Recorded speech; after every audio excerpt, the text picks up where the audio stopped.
There you go, Marshawn. There you go. All right. Now they got a minute left.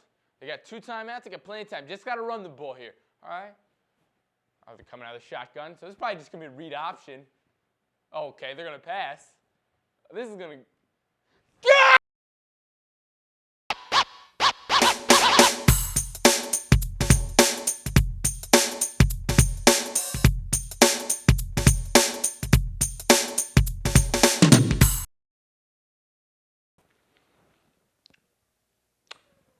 Lost 40 grand on that game. Pianos. Hello and welcome back to the show. I am Antonio Pullo, and today we learn how to wrestle and how hard it is to win in the playoffs. But first, we dive into the pool with the girls swim team and look into the bright future they have with Olivia Guthy, who we have on the show, and Gabby Williams. Well, every team has their LeBron, and only as a freshman, Olivia Guthy's presented herself as that type of swimmer, and she's just absolutely fantastic. She overwhelmed so many people only as a freshman, and she'll continue to make great strides into the future. Now, we take it down to the wrestling team. Do you get a takedown? With their sophomore sensation, August Gershwin, who went to Suburbans, had a lot of success there, went to districts, had a lot of success there, but kind of fizzled at regionals. And he's again another one of those sensational underclassmen who have been making some really good pushes. Now, the road to the playoffs. Yeah, we lost the thing. Yes, the boys had a very ugly loss to PW at PW. It's kind of revenge for ending PW's perfect season. It was a bit poetic for PW, but although PW would lose to Abington for the District 1 title game, but then Abington would get eliminated here at Cheltenham. There's some poetry somewhere in there. Well, the girls, they couldn't figure out how to win after a good win against Penwood.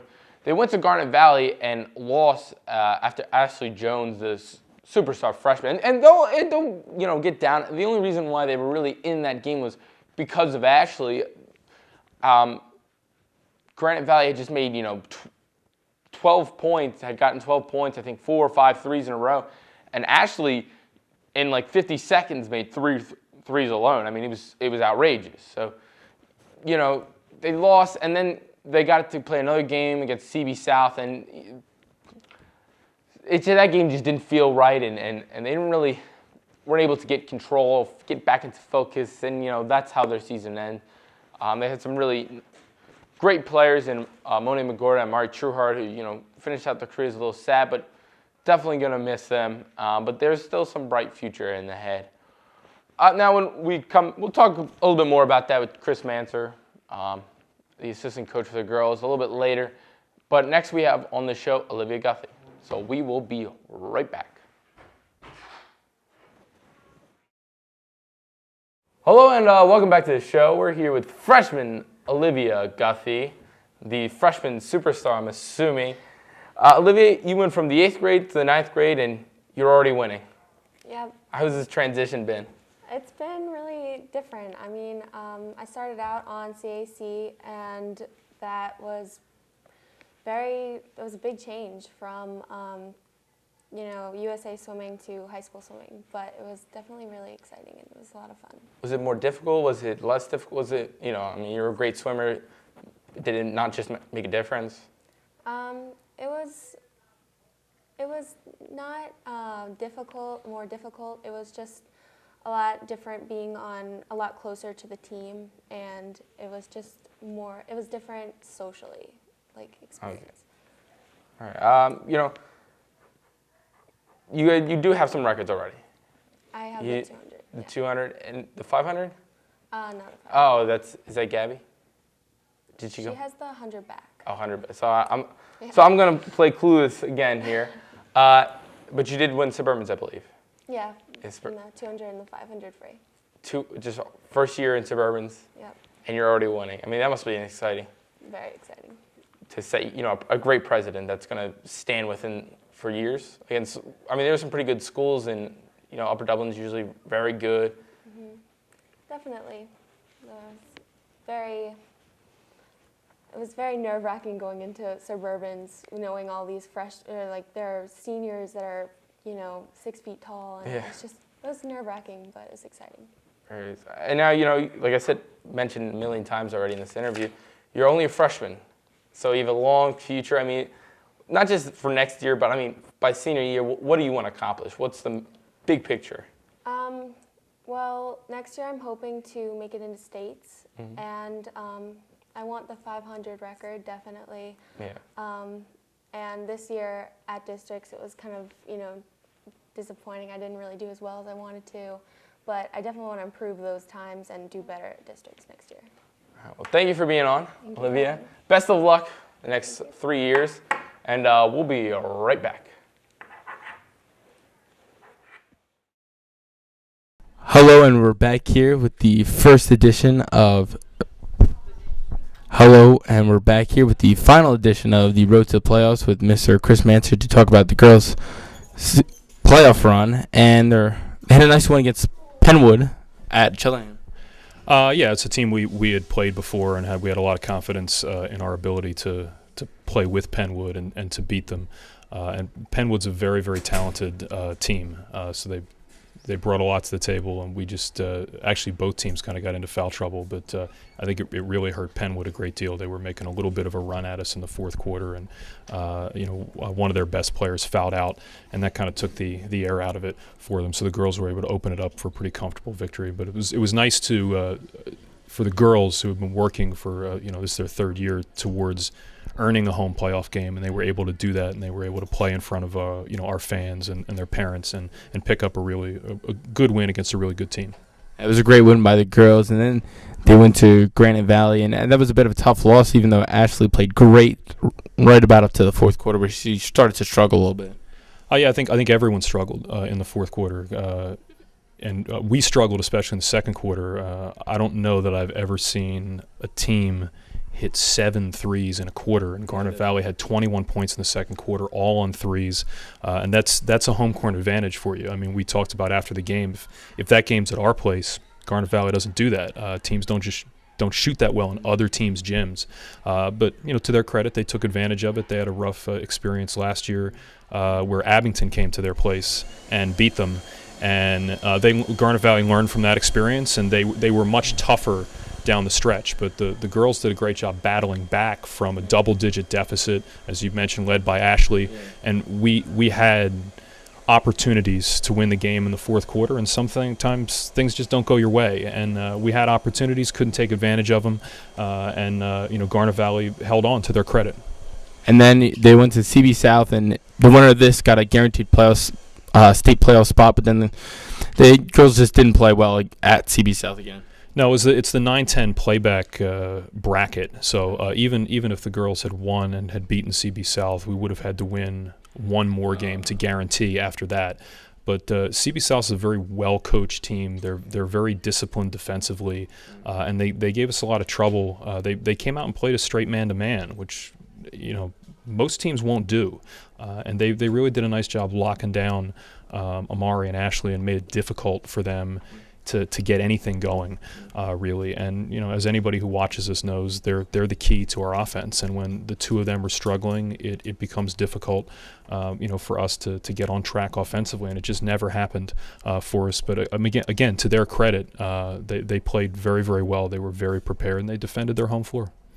And now you have to start looking into next year. Now, no Amari, no Monet.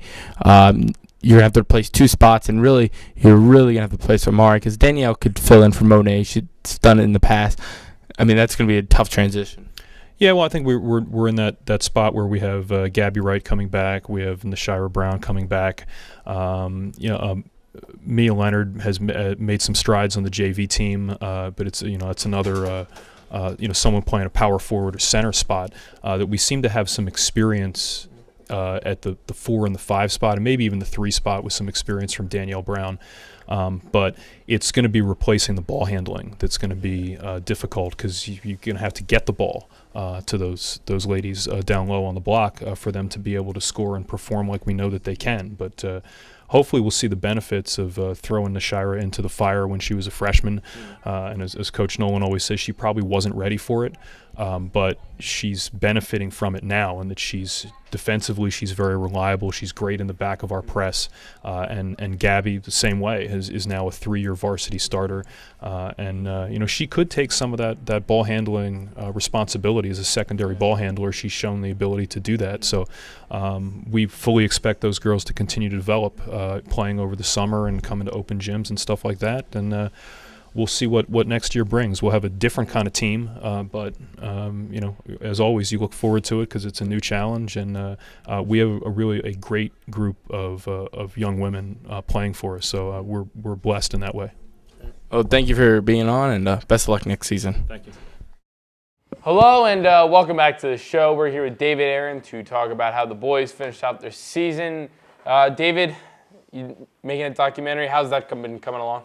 It's coming along pretty well. We're editing every day, and should be ready in about a month or a month and a half. It's going to be pretty good. That's exciting. And, unfortunately, it's going to end a little anticlimactic. I'm going to be spoiler here and say that they did lose in that one playoff game against PW. I mean, that must have been a pretty tough loss. Yeah, I mean, it was a tough loss, but I wouldn't call it anticlimactic because PW was arguably the best team in all of District 1. They went to the finals. Against Abington, had 2 losses all year. So, I mean, it was a pretty big accomplishment getting to the playoffs, and it was a great story throughout the year. So, people should really tune in to the documentary. Yeah, it sounds like it's going to be really interesting. Now, you're a senior, I'm a senior, so we won't be here every day or every other day to see the team, but just being around the team, you see there a lot of juniors on that team. Vaughn Jenkins and Fatir Al-Ahad, the only 2 starting varsity players that are not returning next year. So I'm imagining Khalil White's going to step into that point guard role. Yeah, I think Khalil or Anthony White are probably going to end up running point, or maybe a mix of both of them. There's also some other juniors coming along, like Miles is Holland. Miles Holland's a good young point guard. And then there's a lot of promising freshmen and sophomores that could take a big step up next year. Yeah, so that should be exciting. And then just mentioned Vaughn Jenkins. He's also gone. So again, Blair Brown I think was one kid who has been coming in and out. Brandon Mack will be a senior next year. Yeah, Blair's a good rebounder. Blair Brown's a good rebounder. Mack is extremely athletic, long. He'll be a big part last year. He even started in a playoff game. So he has experience going into next year, and I think they could really do big things.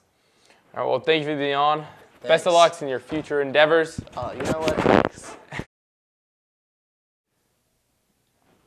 Hello, and welcome back to the show. We're here with August Gershwin Yes. to talk about how he placed in wrestling and how far he made it. Now, August, you won freshman year in Suburbans and won 26 weight class, and now you've progressed again and you won Suburbans again this year. How has that transition been? Well, coming into freshman year, I didn't know how I was going to perform because coming up from middle school to high school is a big jump because you're wrestling grown men in high school. Yeah. So freshman year, when I went into the tournament and I won it, it was a surprise for everyone. No one predicted me to win. So when I won that was like a big thing. And then I went on to districts, and that was a big thing. So then coming into sophomore year, there was a lot of expectation for me to win it again. So I knew I was going to wrestle a kid from PW, and in the dual meet, I lost to him 2-0. So then when it came down to the finals of Suburbans, I beat him again, which was a big relief and took a lot of pressure off me beating someone that beat me. You mentioned that you're a freshman, and now you're only a sophomore, and you've already accomplished so much. And you went on to districts and then regionals. How did regionals go? It went okay. I could have wrestled better. Big tournament, a lot of pressure on me. Just didn't perform well. Do you think that was just maybe you were just facing guys who were way above your level? Yeah. I mean, to say as a sophomore, you still got a ways to go. Yeah, they'll be all gone next year, so it'll be my time to shine next year. So you'll be placed in the States, hopefully. Yes. We're back. We had some difficulties with the camera. I wasn't too sure what happened, but again, we're still here with August. Now, August, last question. You guys you mentioned a little bit about going into next year. I mean, is the expectation just making it past regionals, or what's the big picture goal next? Big picture, get to states. No one from Cheltenham has made it to states since 2001, so qualify for states, go to states, place. My coach took me up there on Friday to watch a state tournament. It blew my mind, and that's the ultimate picture, to be there and place and win. Oh, well, it was nice talking to you. Nice talking to you too. My Uncle Lenny actually went to states Yeah. himself back in 1966. What high school? This one right Oh, here. really? Yeah, he's on the board for the Hall of Fame. Oh, really? I'll have to look for him. Yeah, Lenny Pulu. And it's August Gershwin. And thanks for being on, and we'll be right back.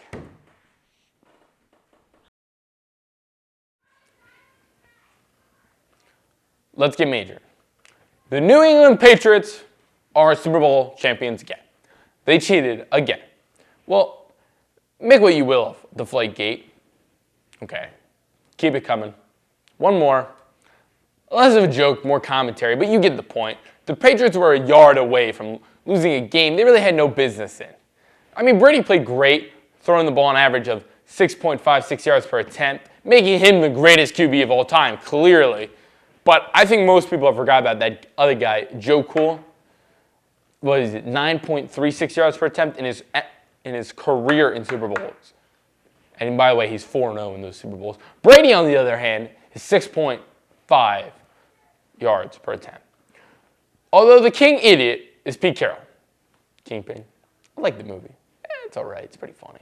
Nonetheless, this game should not be remembered for Brady's heroics, but for Carroll's mistakes. Or Wilson's. He threw the interception to Malcolm Butler. It's a pretty bad throw. If you actually look back at it, you can see Malcolm Butler's in the wrong spot. He's supposed to be pressing.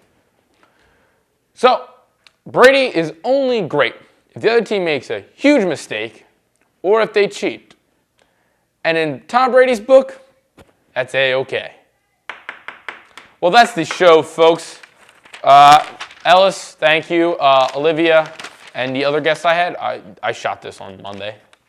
I'm going to be honest. We don't shoot this all spontaneously. This is shot within a week.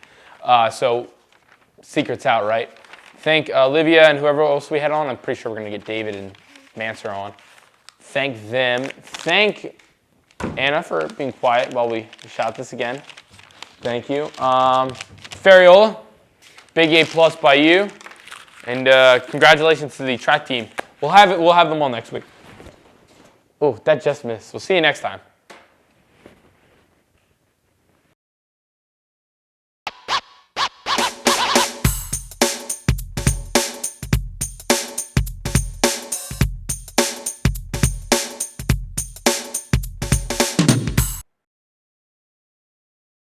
Oh, we're back. We're here with our final road to the playoff segment, and we're here with Chris Manser to talk about the girls. Now they had a nice one against yourself first. All right, it's a reason you silent your cell phone, kids. All right, it can be embarrassing.